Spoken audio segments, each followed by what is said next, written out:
Allah subhanahu wa ta'ala said that speak to the mankind the good words. And then last our program was about the four things, which are the major signs of the hypocrite or the munafiq. Whenever he speak the lie. And whenever he promise, he breaks his promise. And whenever you trust him, he betrays you. And the number 4 was the hypocrite is sign when he is angry, he speak the bad words.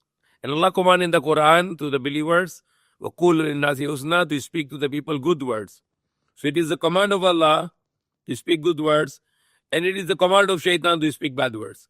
As in the lecture in the khutbah today, we will speak about that Allah said, لَا تَعْبُدُوا الشَّيْطَانَ إِنَّهُ لَكُمْ عَدُوٌّ مُبِينٌ. Do not worship Shaytan, or do not become the slave of Shaytan. Surely he is your open enemy. وَنِعْبُدُونِ هَذَا الصِّرَاطُ الْمُسْتَقِيمُ. And be my slave, worship me. That is a straight way. So now every time you are either becoming a slave of Allah or either you're becoming the slave of Shaitan. So you look at it where we are going. Are we willing to become the slave of Allah? Then we are going in paradise in next life. Or are we becoming a slave of Shaitan? Then we are going towards hellfire in the next life. So here is the command of Allah, وَقُولُ لِلنَّاسِ حُسْنًا, and speak to the people the good words. And what is the Shaitan's command? Which is making you, entitling you the sign of the hypocrite or the munafiq. Whenever he angry, he speak the bad words.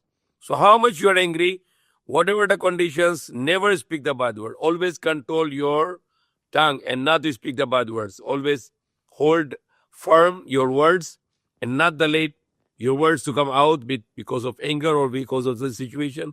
Rather to speak the good words, to follow the commands of Allah, to speak good words and never to speak bad words.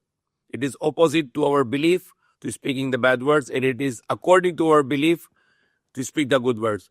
If you want to see a person, if he is a good iman and he has a good belief, then what you check? You check his character. And what you check in his character, one of the things you check in character, the person is speaking good, and you can testify he is a good believer because he speaks the good words. And if you see a person very bad words, very dirty words, you can consider, you can think that this person is as a attitude of Shaitan, who is speaking bad words to mankind. And Allah doesn't say to speak to Muslims good. No, Allah said to speak to whole mankind good. And it is one of the great commandments of Allah in the Quran. So may Allah always give us tawfiq that we can always speak good words. And may Allah protect us from the speaking of the bad words.